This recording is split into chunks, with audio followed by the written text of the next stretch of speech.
well, on to our UFC breakdown of UFC Vegas, Jan Blachowicz versus Rakic. It was a card, obviously it's following a massive pay-per-view, so there's always going to be a bit of a drop-off in immediate name value, but we felt going in that there were going to be some good fights, some good matchups, and it certainly delivered some great finishes, a little bit of controversy, and going to the main event, Blachowicz gets it done. In unfortunate circumstances, a knee injury for Rakic after a pretty good back and forth fight. Yeah, judges had it 1 round apiece. I think that cut on Jan Blachowicz's eye was definitely starting to bother him, as was Rakic's left shin, which almost looked like he had a calf coming out the front that was swelled up pretty bad. That was definitely going to become an issue. It was nice. And it was the other leg. The gave just it looked like his knee glitched. 1 second it's here, then it's there. That was not good. That looked absolutely. He went down immediately. I mean, you've seen the slow replay, right? Yeah, mate, it was horrible to watch. Yeah. Horrible to watch. Not the one. Thinking about it. Not the one. Yeah. Terrible way to end the fight. Hard to say definitively which guy is better, but it doesn't fucking matter. Jan's going to march on. Glover's already setting up the rematch. Assuming he can get past Yuri Prohaska, which is a big question mark. And I still, even if Yuri bests Teixeira, I think Jan would still be the obvious sort of first title defense unless Glover was to get an immediate rematch. I think you can sell it both ways. I think Jan is in a really, really good position after this win. Yeah. First and foremost, let's credit Jan as well, because second round, takedown happens, spends a lot of his time on his back, has to fight off some submissions, but first round, I thought he edged it. I thought he was blitzing really well. I thought he was throwing the lead kick nicely. I thought he was figuring out the ranges. Obviously, we know that Rakic is an excellent kicker. He was efficient. Efficient is the He was right efficient. Where Rakic was throwing up a lot of shots that were landing on the guard, kicks that were being checked, shots just to establish distance. He was only landing, honestly, as much as Jan was. But Jan was landing more or less everything he threw, unless he was trying to set up something immediately coming, Jan was landing hard as well with some of those shots. Oh, yeah. When I say efficient, he wasn't just throwing out, low power volume shots, but every time he expended energy, it was for a purpose. He made it count. I was watching it in my own head thinking, this is going to play out the way I want it to play out. I'm going to win this week. I've made the right pick. I knew it was going to be a decision. And then that fucking knee injury. But still, even though with my own biased filter watching the fight, thinking that I'm a genius and I made the right picks, that was a close fight. These guys are both going to be in and around the title conversation for a long time to come, inevitably. Well, listen, Jan's 38. Let's not say he's got fucking a long time. And how old's Glover? How old's Glover? True, but different styles, different weapons. I think Glover's changed over the years. Jan relies on a style that will age well. I think he could very well have 4 to 6 years left in him. Well, I'll tell you what, I want to try and give Jan as much credit because it's a freak injury and there is an element of that. But I also feel quite strongly that, Rakic is overcompensating on that leg with his weight pretty much from about halfway through round 1 because that left leg was getting chewed up and you could see that it was bad. And even the couple of leg kicks that landed before the knee gave out, you feel like he was just putting that extra weight, that extra strain on it. Still shouldn't lead to that kind of injury, though. It shouldn't. That's something that's been lingering, whether he knew about it or not. But that's a fact. That's been something that was ready to go, I think, for a while. He gets paid this way, but ultimately he'd feel probably better if it had gone during training camp. Yeah. Well, listen, this was a big step up for Rakic, I felt, because looking at the other top guys that he fought, I felt he fought them at bad points in their career. Anthony Smith, bad night. Thiago Santos, not the same guy. Yeah. And I did feel this was going to be a big step up. Well, I felt like this was also fighting Jan at the right time. You could argue that. And listen, I certainly think you could feel there was an element of nervousness from Jan at the beginning. He was being very efficient, but he was also being quite guarded as well, which you would expect. But I mean, Rakic looked the more comfortable fighter, but the first round was close, and I thought maybe Jan took it. The judges had all given it to Jan. I thought Jan had it, but it was so close. yeah, he didn't look like he was the more kind of flowing, comfortable Zen kind of fighter, but won that round. And to be honest, if it wasn't for the takedown, I don't know that the same awkward, kind of uncomfortable style might not have been as effective in the stand-up game in the second. Rakic definitely looked the more comfortable in that. And I think this conditioning that they're harping on about, how he's just built to do 5-round fights from here on out. Maybe there's something to that. It'd be interesting to really see it put to the test. Also, though, if you overtrain like that, sometimes human knees are not really built for athletes. It's kind of a shitty design. You kind of got sold a lemon if you want to be a high-level athlete with human knees. And maybe all that intensive training has found a weak point in his body, and that's why. What was it? LCL? I mean, it looked like it. That was a bad fucking pop. It's an interesting one you touch with knees, though. I think there's a lot of it is to do with overstressing when the joints are still developing. This is going slightly off topic, but I think it's an interesting discussion. So he was a soccer. Wait, I'm not going to say so. He's a football player coming up. He was a football player. So the problem is lots of high sprints, high intensity from a young age as the joints are forming. Yeah. So an interesting thing to look at is if you look at like long distance runners who did it when they're young, their knees are fucked in their 30s. Yep. Absolutely fucked. But then Eddie Izzard never ran a day in his life until he was in his 30s.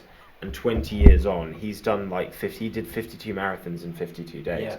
And he hasn't got a single issue with his knees from the same length of time of high pressure and high stress. But it's high heels are good for your posture, and that might take some of the stress off. There's truth to that. And they do say that you should run on the beach because it forces you to kind of almost more monkey run. You sort of go and push with your toes and your balls rather than your heels. Yep. And I don't want. I'm super high, so I'm very paranoid today. But I don't want that to be misconstrued as transphobic. I'm pretty sure Eddie Izzard would laugh at my posture joke. I think I know that Eddie Izzard is a fucking hero to me. That's a funny fucking dude, man. The Darth Vader Star Wars canteen bit. Dude, death or kills cake? Me every time. Yeah. Death or cake? I think I might try some cake today. Right, moving back to the fights. Listen, I don't think this is the worst. I mean, obviously you don't want to get injured, but like you say, this isn't the worst situation for Rakic. Like, he'll feel 2 rounds in the bank against the former champ. I was right there, 1-1. Yeah. Feeling comfortable. Injuries happen. And like we said in the episode that also dropped today, the mini episode on records, sometimes a loss is arbitrary, It might look like guys have spotty records when they're fighting against other top 5 fighters, but sometimes you just get caught. Like Glover Teixeira, we've talked about in the other episode. There's just some fights he just got caught, and it was just unfortunate. It is what it is. But you can sell this loss well. Yeah. As well, that's the thing. Is that it's a loss on the record. He takes a step back, but once he's fit and hungry again, it would be pretty easy to sell. Hey, that was a loss, man, but he was 1-1. Freak injuries happen, so I don't think he's going to lose any ground.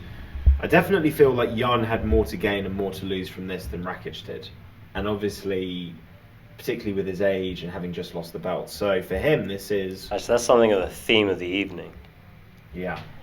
Yeah, definitely, and both of these guys are 1 win or less away from fighting for a title, I would like to believe. I think Jan's got a straight route there. So He's got the Glover rematch, which Glover's an honourable guy. If he gets past Yuri, there's not an immediate guy crying out saying, I'm the man, give me the shot. So I think you can offer that rematch. If Yuri wins, you've got the whole kind of like, I know it's different parts of the world, but the whole kind of like, both from Eastern. Well, they'd Europe. already started setting up this fight before the Teixeira fight. Yeah. And in no point was Jan looking past Teixeira, but it was a very respectful, if I win against Glover, then yeah, we should do this, Eastern Europe against Eastern Europe. By 205 might not be the marquee division, it might not be the most glamorous division, but it has some of the coolest people in it. And like honestly, just people that like I would want to fucking hang out and have a drink with. My dad would want to hang out and have a drink with. Most people's dads would want to hang out and have a drink with. It's just a division filled with pretty cool fucking people. And Justin Ledet and Johnny Walker. But also some cool fucking people. I feel like Johnny Walker would be a funny fucking dude, to be honest. I don't think anyone's dad would like him. No. I don't know how much I'd like him. It depends. If he chills the fuck out after 2-3 drinks, cool. If he starts like breakdancing, doing the worm in the middle of the pub, I'm just going to give it the old Irish goodbye. Apparently he's got a little bit of that Oliveira to him. Like, Oliveira's got like 12 kids from 7 different women, and 5 of them all live on the same street. Convenient.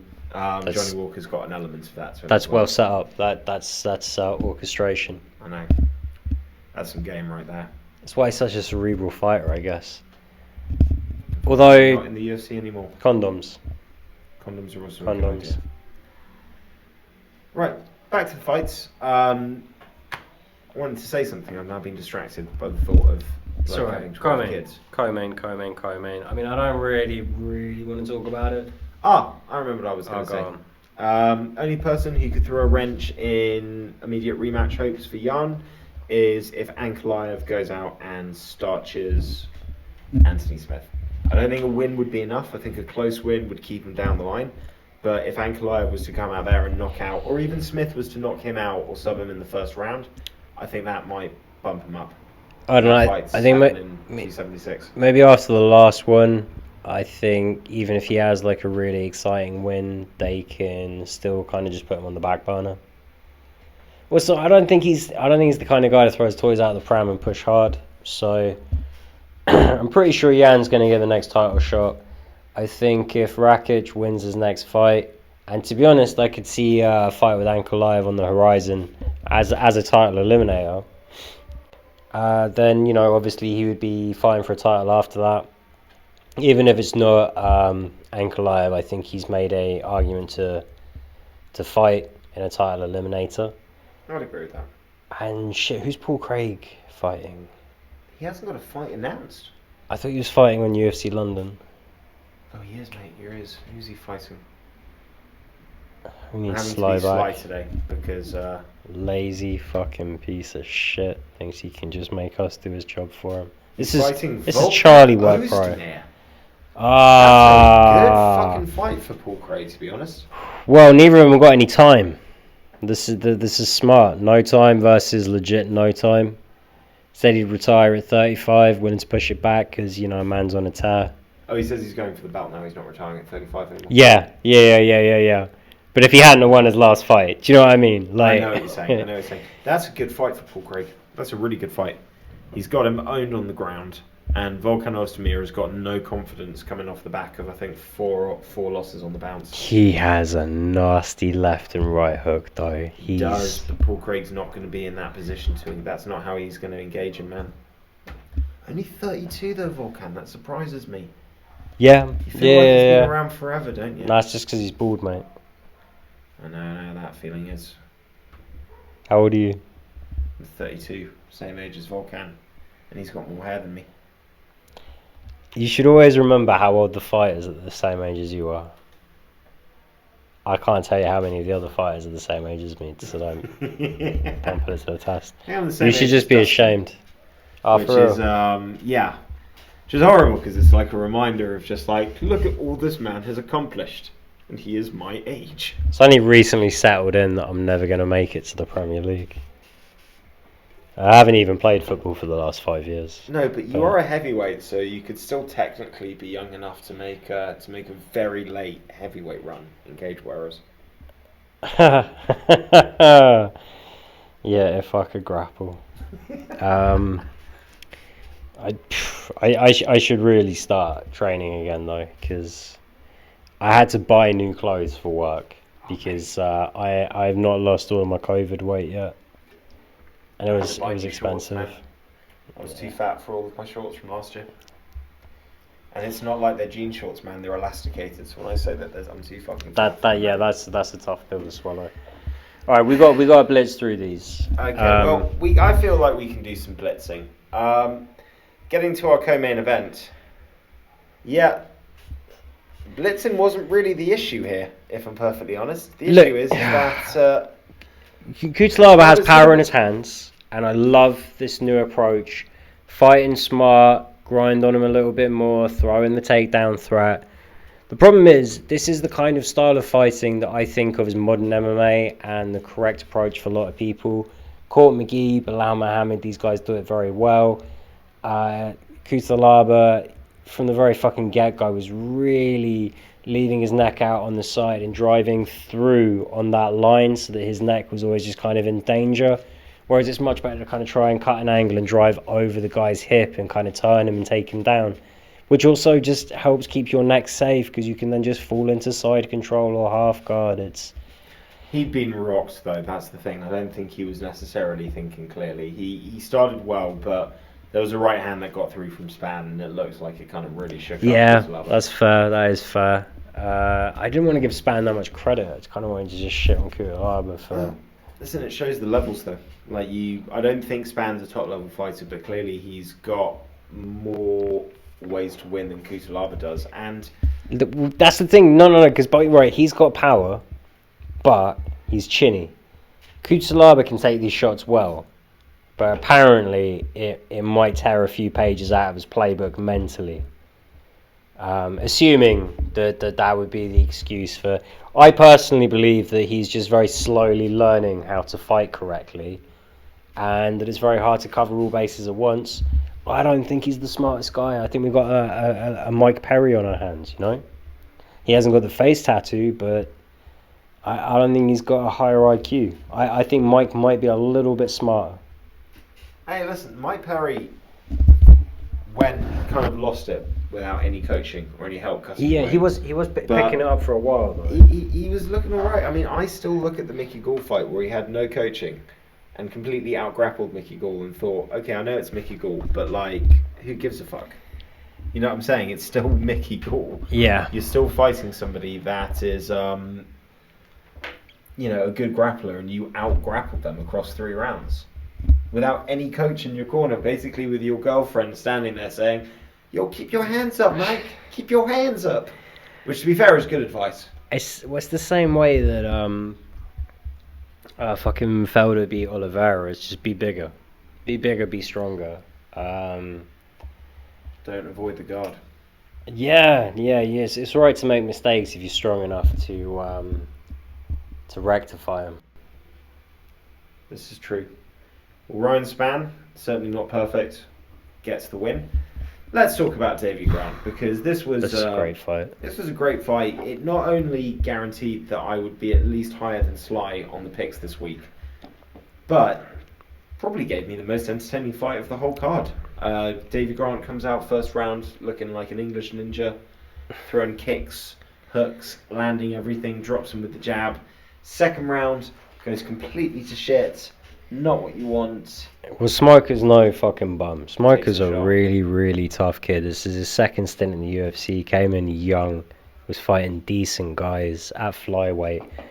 Looks a fucking man at bantamweight. He was a lanky fucking dude at 25. Yeah, he fucking rocked Davey. He has some power now, and he ate those shots well.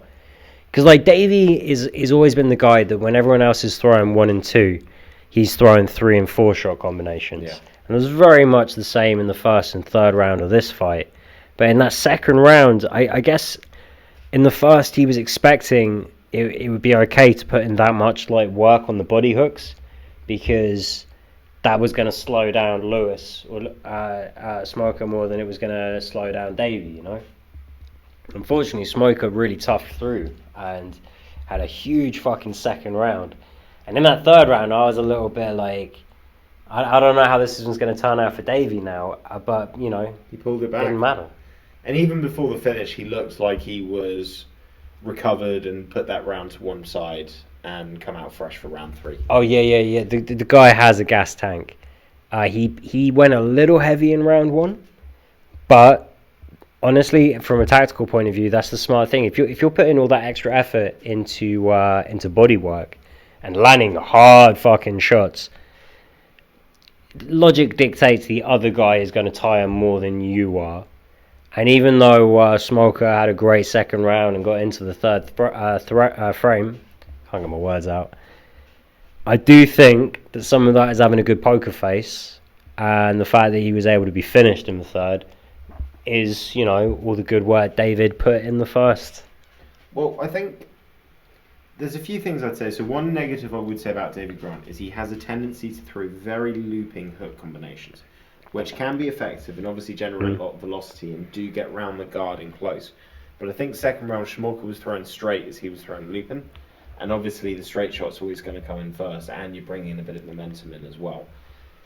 The thing that David Grant did very well, though, is he attacked everywhere in the first round. He did damage everywhere in the first round. So when it came to the third round, he'd invested enough across that they could pinpoint something like the legs and say, okay, work those, because that's really starting to go.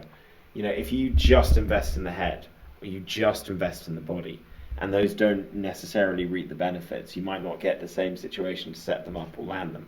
But if you're attacking everything, it doesn't. You can just eventually just pick where the weak point opens up. Yeah, and it was getting away from the low kicks in the second that kind of let Smoker back into the fight a little. But in the first round, Davey did well with with his jab and also kind of with his kicking game, even with the spinning side kick to the body. That was nice. He does it kind of very well, letting him walk himself onto it, cutting it straight down the middle there. And yeah, it's when he does rely too much on the kind of body hooks. When he mixes them in well, it's great. When he was doing it in the third round, it was very much just kind of... and the second, sorry. It was very much just like, I got the guy up close. I think I can get him hurt here. Well, also, dude, let's be honest as well. He probably comes out second round thinking, all I need to do is just get in and land some good hands on this guy and he's going to fall down. And you get a little careless and then the other guy lands some good shots and you realise, oh fuck, it's still a fight. And I think there was an element of that as well. The third round, going in for the second, gave him a chance to mentally just recompose himself and come back out to do what he needed to do. Either way, an impressive performance. Smoker's stock shouldn't go down too far. Davey, maybe the dream's still alive. Well, listen, big win, he moves on to the next one. We got burned through these now, which is a real shame because this next one was an absolutely amazing fight. On this one. Caden Chikagian gets the better of Amanda Hebas. How did you have it scored? I had it for Chikagian 2-1. First 2 rounds? Yeah. More damage.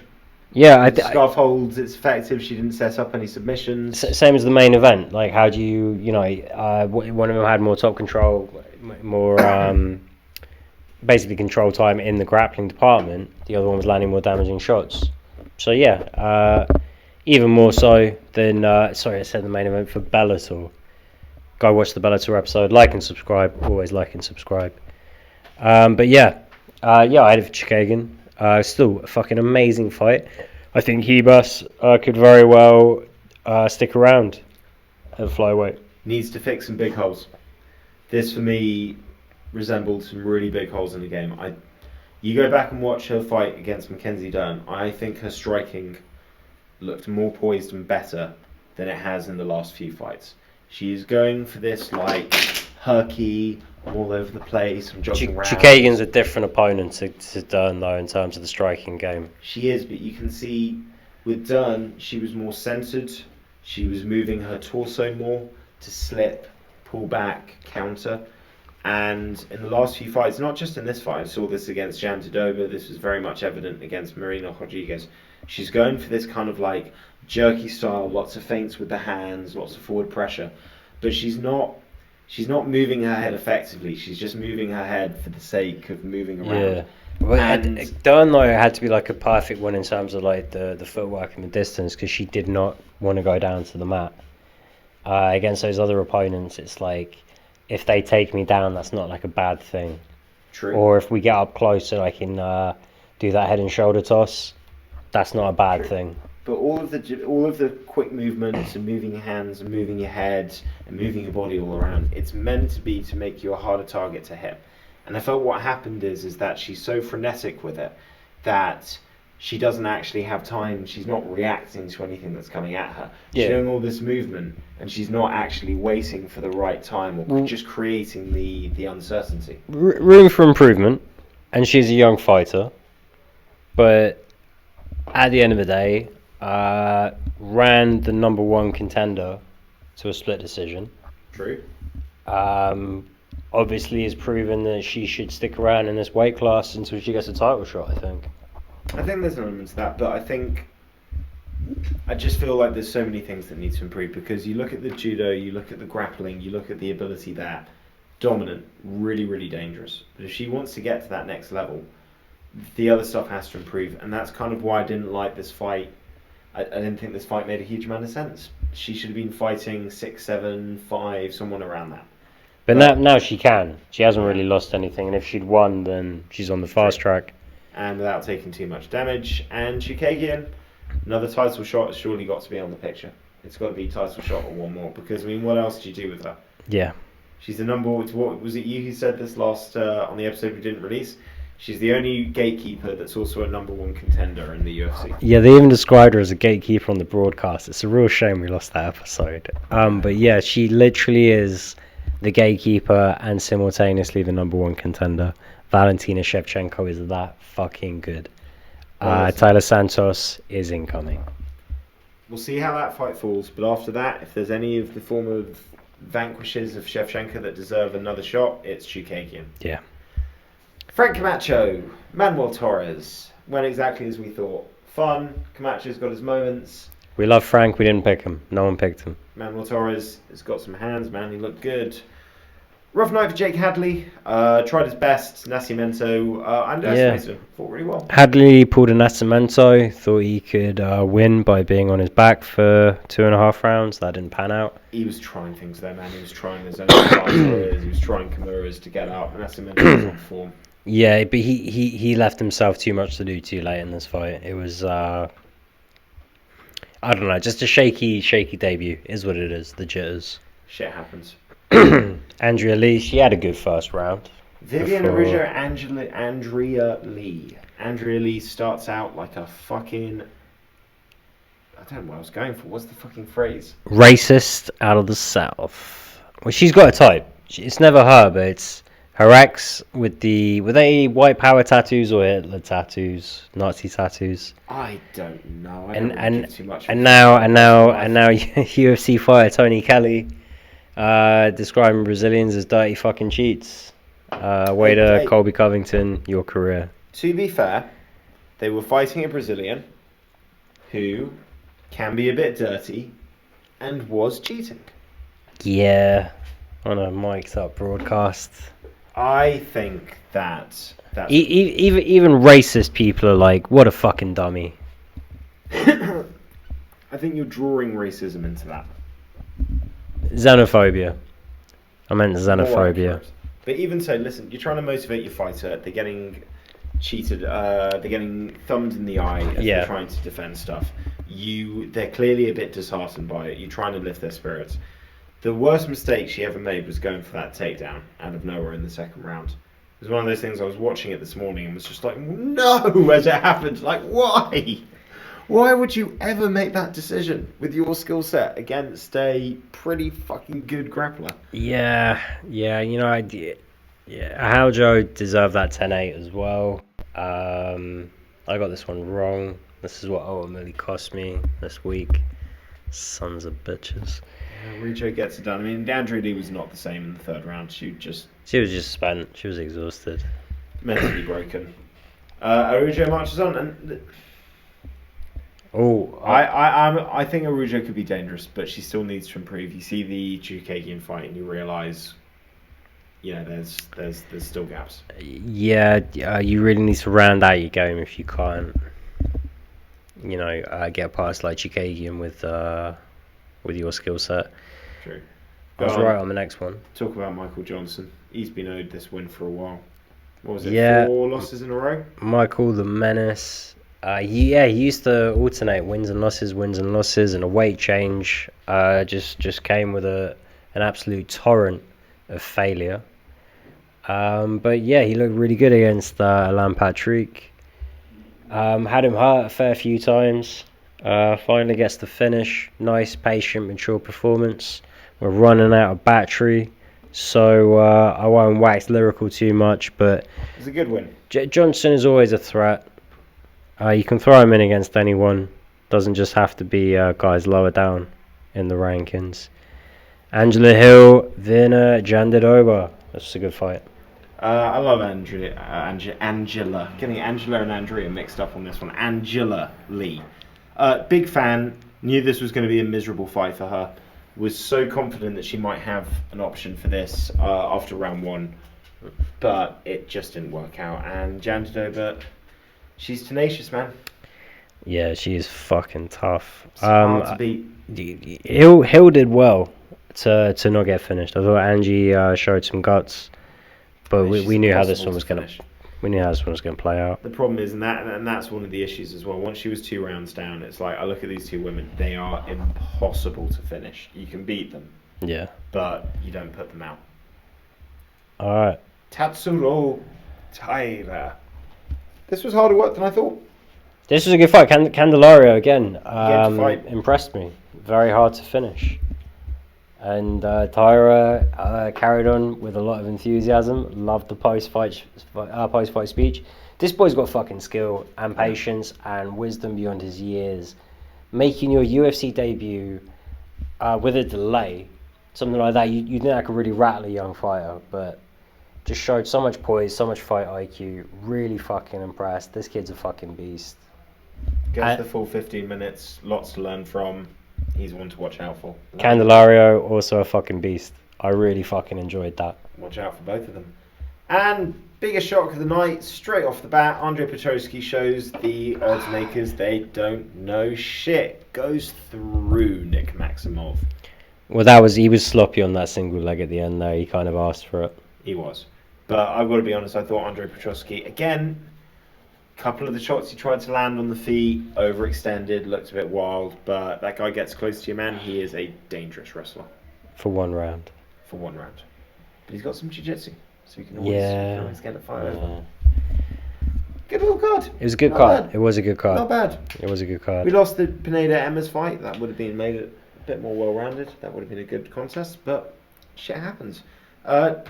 Probably not going to do the news because we're running on small battery. I think we'll try and do the news remotely tomorrow if that's alright. Works for me. So, guys, we'll bid you adieu. Yeah. Check out our Bellator coverage. We did a little special video as well talking about our best rated fighters with bad UFC records. Leave your comments and thoughts on that. And look out for the pick show that's dropping later this week. As always, please like and subscribe. Share the video. Give us feedback on what you would like to see. And we'll catch you next time. Bye, Laurie. Bye, Dave.